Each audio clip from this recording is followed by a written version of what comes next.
হয় ৰাজদীপ মই এতিয়া কোকৰাঝাৰ যে গ্ৰীণ ফিল্ডত উপস্থিত আছোঁ ইয়াত অসমৰ মুখ্যমন্ত্ৰী ডক্টৰ হিমন্ত বিশ্ব শৰ্মাৰ লগতে আহিব এইটো হ'ল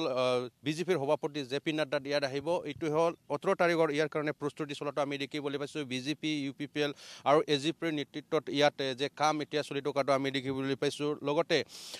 ইয়াত যে মিনিষ্টাৰসকলে আহিব অশোক সিংঘল আহিব তাৰ পৰা আমি দেখিবলৈ পাইছোঁ ৰঞ্জিত দাস ইয়াত যিমান কাম কৰিব লাগিছিল সেইটো কাম কৰাটো আমি দেখিবলৈ পাইছোঁ ইয়াত 60,000ৰ অধিক বিভিন্ন টাইৰ পৰা আহিব এই 10:30 বজাত জে.পি. নাড্ডা অসমৰ মুখ্যমন্ত্ৰী ডক্টৰ হিমন্ত বিশ্ব শৰ্মা অহাৰ পিছত মিটিং হোৱাৰ পিছত ইয়াৰ পৰা ৰেলী আৰম্ভ কৰিব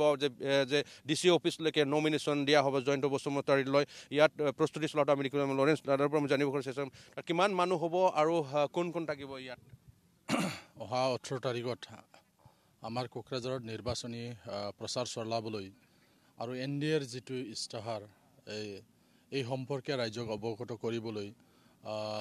ৰাষ্ট্ৰীয় সভাপতি বিজেপিৰ সন্মানীয় শ্ৰীযুত জে.পি. নাড্ডা ডাঙৰীয়া আহি আছে তো ইয়াৰ কাৰণে আমি প্ৰস্তুতি চলাইছোঁ ইয়াত কোকৰাঝাৰত UPPL বিজেপি আৰু AGPৰ ফালৰ পৰা আমাৰ কোকৰাঝাৰ লোকসভা সমষ্টিত মুঠ 9টা LAC পৰে তো এই 9টা LACৰ পৰা কেনেকৈ আমি অংশগ্ৰহণ কৰিম এই কথাবিলাক আমি আলোচনা কৰিছোঁ বাক্সাত যিহেতু অমিত শ্বাহ ডাঙৰীয়াও আহিব গতিকে এই গোটেই কথাবিলাক চাই পেলাই আমাৰ কোকৰাঝাৰত কিমান আমি মানুহ গেদাৰিং কৰিম বাক্সাত কিমান মানুহ গেদাৰিং কৰিম কোন LAC ইয়াত আহিব কোন LAC ক'ত যাব এইবিলাক সব থিৰাং কৰাৰ পিছত আমি 70,000ৰ ইয়াত আমি এটা পাব্লিক গেদাৰিং আমি ঠিক কৰিছোঁ খুব ভাল ধৰণেৰে এই ব্যৱস্থাবিলাক কৰা হৈছে আমি আশা কৰোঁ ইয়াৰ ৰাইজ আহি পাব আৰু ৰাইজৰ আগত সন্মানীয় জে.পি. নাড্ডা ডাঙৰীয়াই NDA সম্পৰ্কে ৰাইজক ভালকৈ অৱগত কৰিব ভাল এটা ইস্তাহাৰ সম্পৰ্কে তেখেতে ভালকৈ ৰাইজক ক'ব আমি আশা কৰোঁ যে ৰাইজ স্বতঃস্ফূৰ্তভাৱে ইয়াত ওলাই আহিব আৰু তেখেতৰ কথা শুনিব আৰু NDAৰ সম্পৰ্কে তেওঁলোকে জানিবলৈ পাব এই ধৰণৰ এতিয়া আমি প্ৰস্তুতি চলাই আছোঁ যিহেতু হাতত আৰু আমাৰ এদিন আছে গতিকে এই গোটেই সম্পূৰ্ণ যি ব্যৱস্থা এই ব্যৱস্থাটো এদিনৰ ভিতৰতে হৈ যাব বিজেপিৰ পৰা আমি জানিবৰ কাৰণে চেষ্টা কি ক'ব কেনেকুৱা প্ৰস্তুতি চলি আছে প্ৰস্তুতি বিৰাট ধুনীয়া আৰু বিৰাট ভাল চলি আছে আপোনালোকে জানে যে জে.পি. নাড্ডাজী আহিব আৰু অসমৰ প্ৰথমটো ভিজিট তেওঁ আমাৰ এই সমষ্টিত কৰিব এই সমষ্টিটোত যে কনফাৰ্ম চিট NDAৰ বাবে সেইটো এইটো দি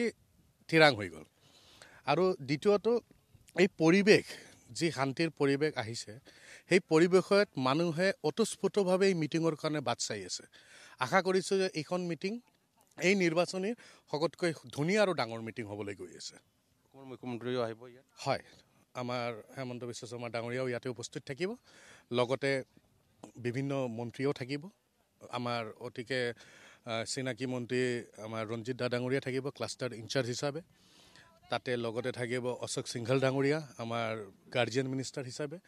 আৰু আমাৰ UG ব্ৰহ্ম ডাঙৰীয়া থাকিব আমাৰ ইয়াৰে লোকেল লিডাৰ আৰু আমাৰ অতুকে মৰমৰ লিডাৰ UG দা থাকিব ইয়াতে আৰু বিভিন্ন নেতাকৰ্মী থাকিব ইয়াৰ পিছতে নমিনেশ্যনটো হয় সেইদিনাই আমি